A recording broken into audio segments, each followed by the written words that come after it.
Welcome to the Element Q podcast. I'm your host, TJ Woodward, and I'm thrilled to have you join us for this empowering journey. Each week, we shine a light on the authors, thought leaders, therapists, coaches, and healers of all types who are making a difference in the LGBTQ plus community. Together, we honor those who came before us, the courageous and resilient trailblazers who stood for our rights and recognition. Their strength laid the foundation we stand on today. Here, we celebrate their legacy by diving into the stories, insights, and tools that inspire gentleness, healing, and transformation. So get ready to be uplifted and empowered. This is the Element Q podcast. Oh, I once again am so excited to have one of my favorite people, let me put it this way, one of the most enthusiastic friends I have. We have a long history. David Wichman is a best-selling author of 2 incredible books, which we will talk about as our interview goes on, but also just an anchor, a rock in the recovery community. I'm so excited to have you on the show, David. Welcome. Thank you so much, TJ. I love being here. I always love being in your presence. It's so cool. So. Oh my gosh, thank you. I'm so grateful. And as always, we spend a few minutes talking about like what's present for you as you think about and be with a deeper healing within LGBTQ plus community. And the first thing that you said was inclusivity. So rather than even saying anything you said, I'm just going to ask you, what does that mean to you in this very moment? Oh, for me personally, it's really layered. It's not, maybe I'm answering that too fast, but it really is invitational. It is being open to exploring and being curious about elements that maybe we are not familiar with, things that maybe we feel fear around because we don't understand. So, and when we oftentimes, sometimes even myself, when I'm afraid, I will push away, judge, and turn away rather than get curious and be like, isn't this interesting? Wow, isn't this powerful? And go even a little deeper. So yeah, inclusivity also is, for me right now, when I was talking about it earlier, is what's happening in our own culture and in the outside world as well. I think it's just been such a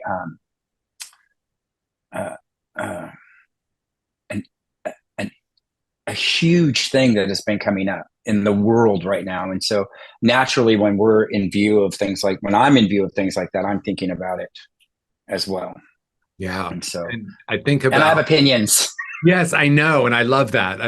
Opinions are great, right? So let's dive in because I think about like what's happening in the world. I think about what's happening in our country, and then I think about what's happening within our community that can sometimes also be very fractured, right? And then there's also what's happening internally for each of us in our own healing process. And obviously, for those of us who have been gifted with recovery, regardless of what type of recovery we're in, whether it's therapy or 12-step or refuge recovery, any kind of recovery, there is a focus on authenticity and honesty, right? So taking a deeper dive and looking within and asking what wants to be healed within me before just trying to change the world.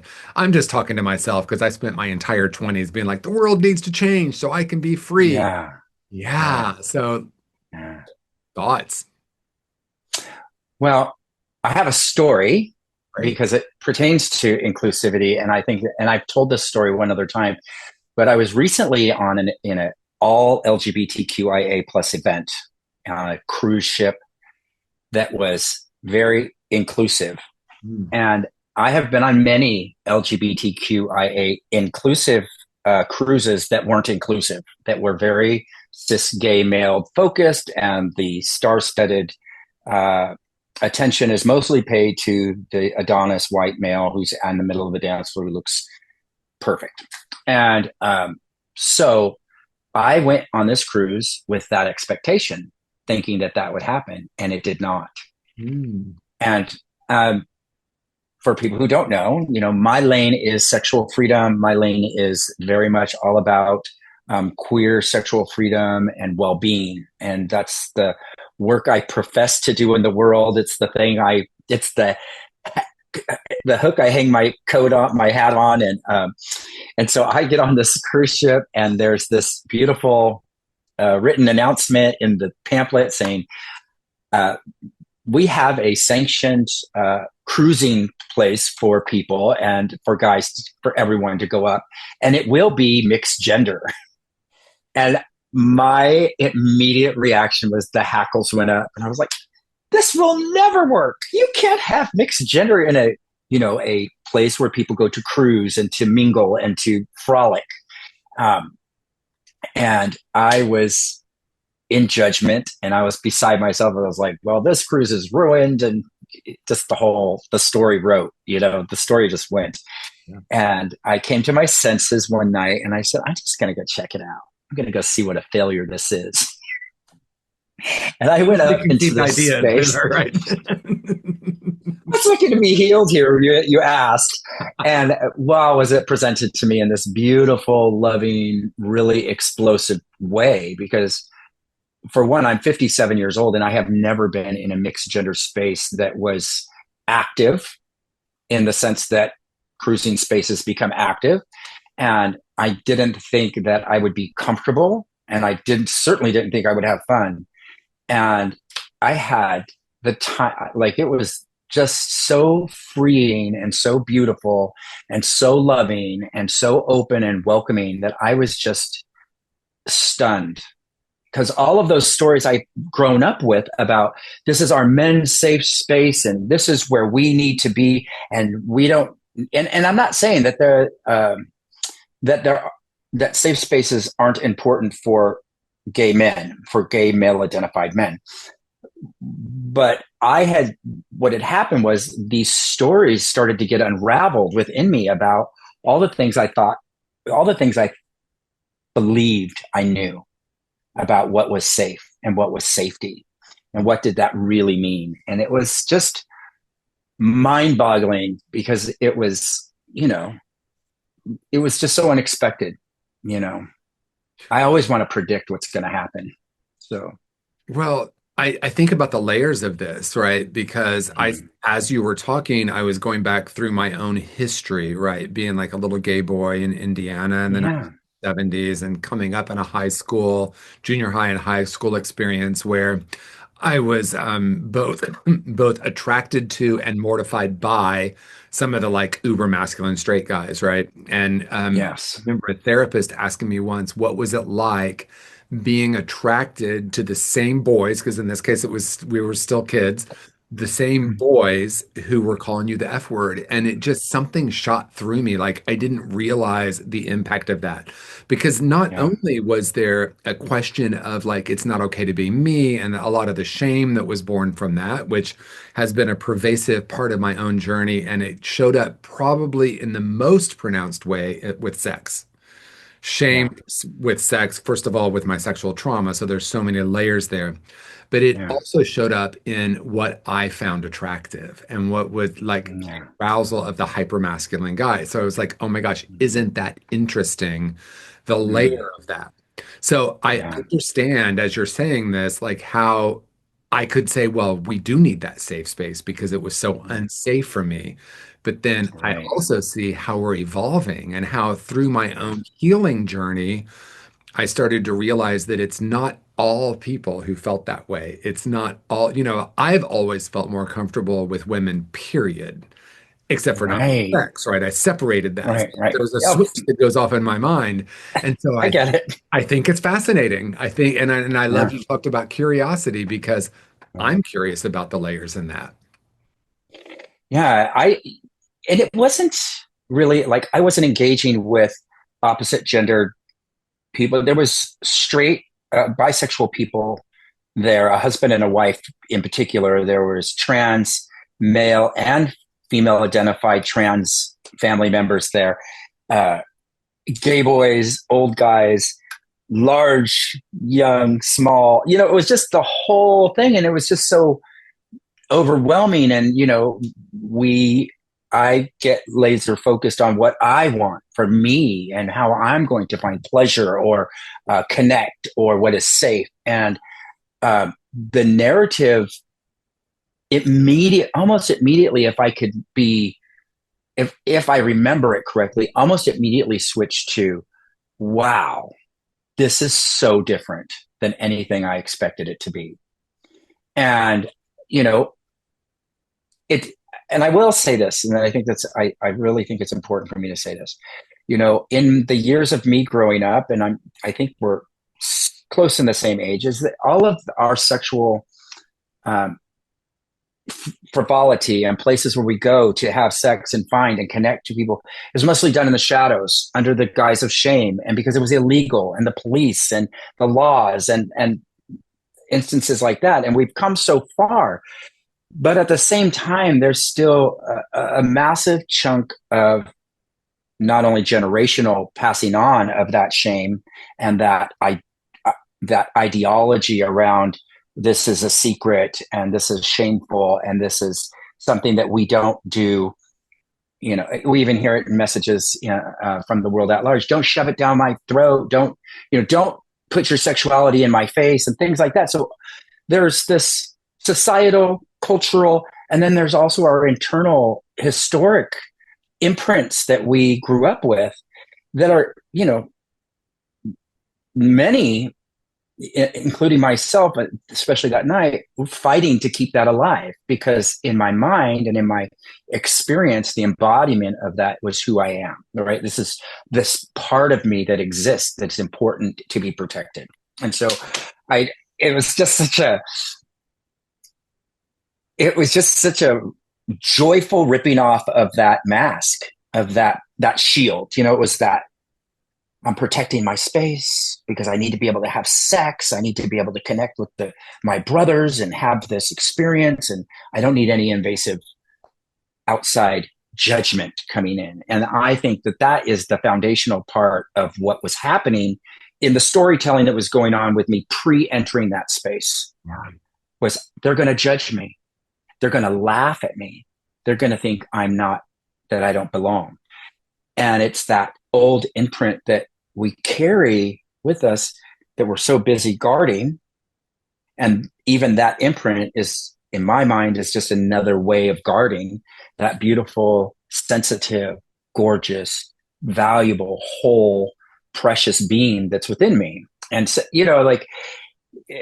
it goes deep and I go on about it, but it was just such a great, under the microscope experience of what that felt like for me personally. And I don't know that that's the case for everyone, but I know that we have a younger generation growing up right now in a completely different world than what we grew up in, for better or for worse. And it's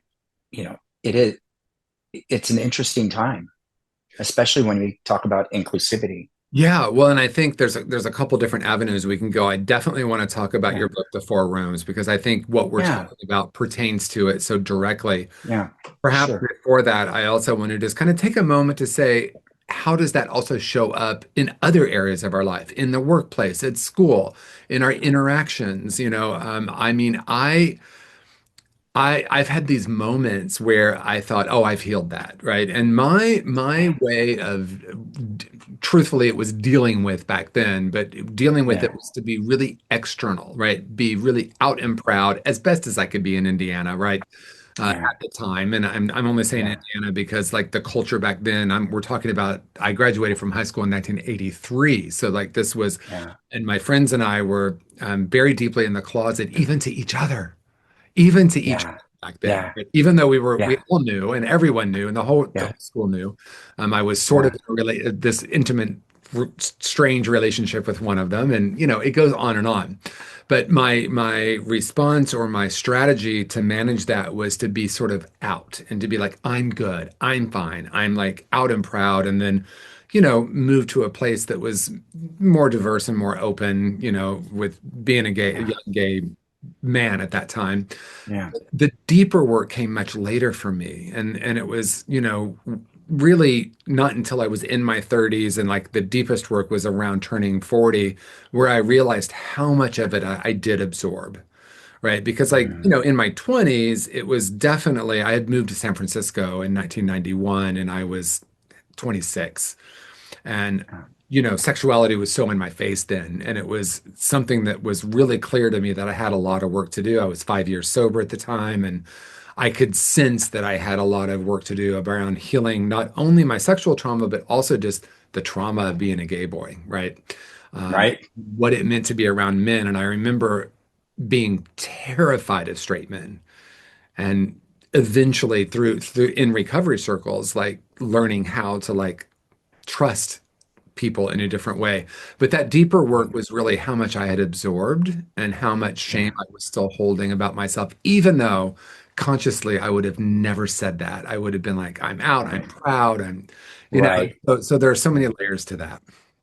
Yeah. And I love what you said about that, the way I dealt with that, because that is, I totally felt that, because it was just like being, like, especially living in San Francisco, it's like you can be out, you can be proud. Um, and I lost the thought that I had connected to that. So it's probably not that important. But yeah, when I think about when you said those things that, did you say embedded, that I took on? Absorbed, What was yeah. the absorbed? When you said that, I was like, yeah, in the way it's just an interesting idea that I came up with, and maybe in a way to deal with I've experienced really deep trauma. I've experienced a lot of things in my life that are, for many, many, many, many years felt insurmountable. And so, um, there's this thing that I feel like I have and I call it the imprint. It's an imprint. It's here, and it's constantly there, and is oftentimes the message. And by the way, I was terrified of gay men, terrified of Yeah, my that own too. Yeah. community. Yeah. Like I wouldn't go into a bar when I was 21 years old. I was terrified.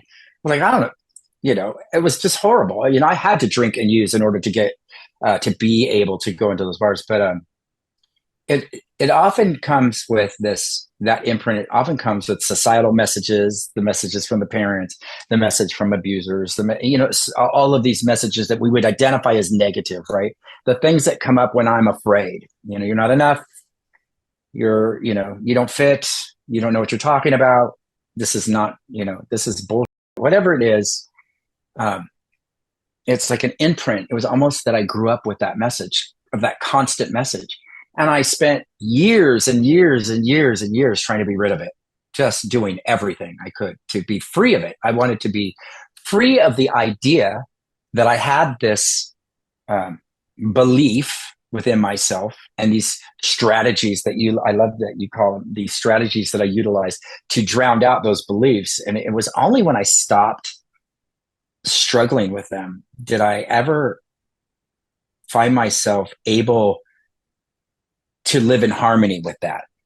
And the way that I say that is that I live alongside of that idea of the not enoughness, the message that I don't belong, or the message they're going to laugh at me, or that, while at the same time remembering who I am and what I actually contain, and that the illusion of being thrown out of the nest, as you so eloquently say in the forward to my first book, is the illusion of the fear of being thrown out of the nest by my own community, by society, by my own doing, right? By my own drug intake, etc.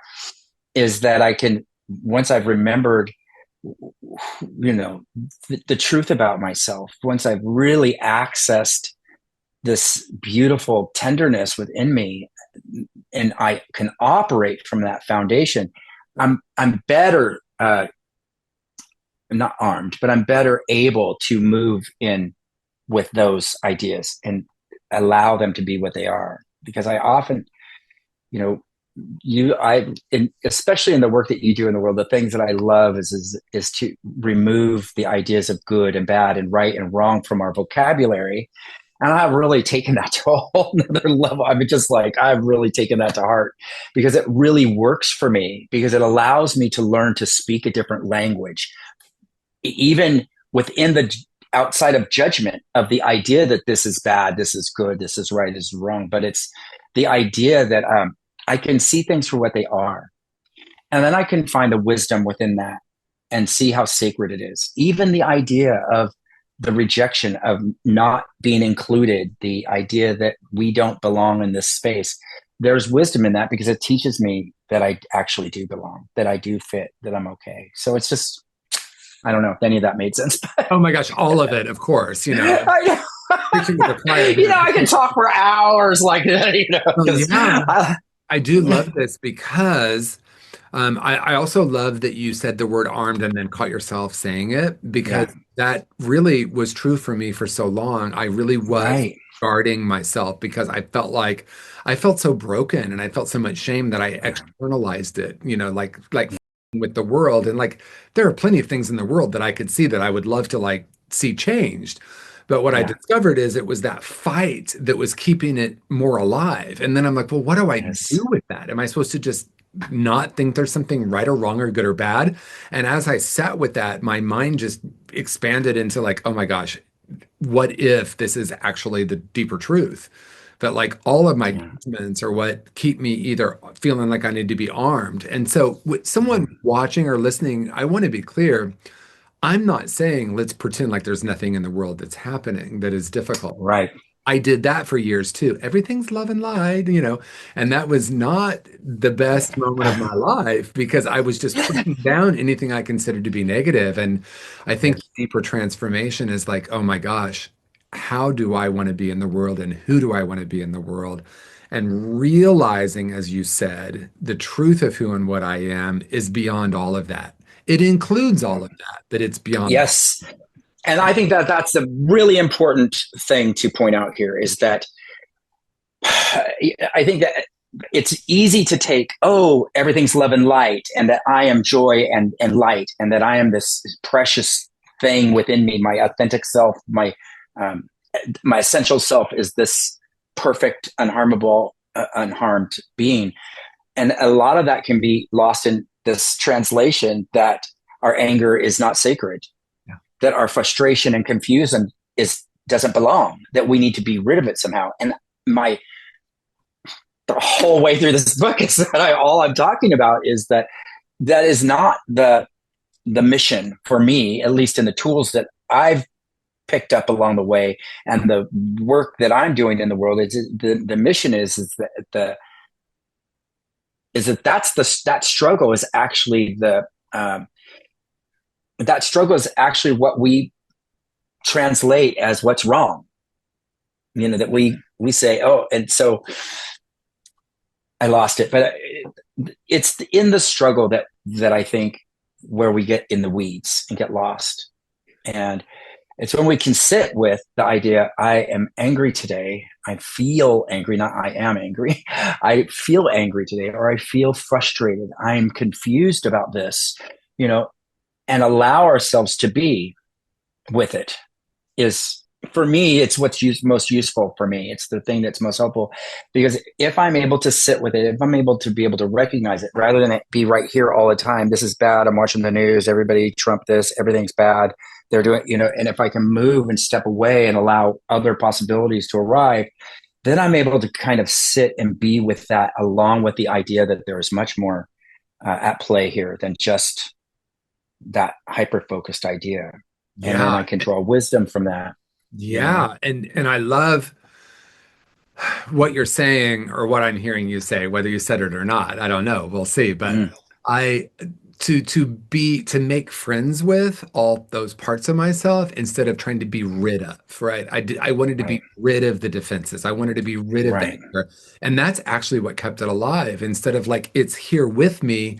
And as I make friends with it, it's so paradoxical. Yes. As I make friends with it, it no longer runs the show. And then Thank you for that. I can ask these questions like, what does it create when I act from this, right? It's one thing Yes. because actually the acting from anger is not feeling it. It's outer Yeah. expression. And, you know, Yeah. I say the greatest freedom we'll ever experience is freedom from the reactive impulse. And what I don't Mm, mean by that is I'm no longer going to have a feeling. What I do mean by that is like I now can be with that and actually feel the anger, which allows me hmm. not to externalize that. And there's nothing wrong even with the externalization. What does Right. it create though? Because it's not, is Yeah. it right or wrong? Is what does it create when I come from that? Well, it creates more of that. So what kind of world do I want to create in my own life? And Yeah. the news is literally they have discovered how to activate the human ego in the most Yes. insidious ways. So Mm. again, nothing wrong with that, but do I want to constantly have my nervous system react, over and over again? No, I And it's don't. almost unavoidable. It's like you can't escape it.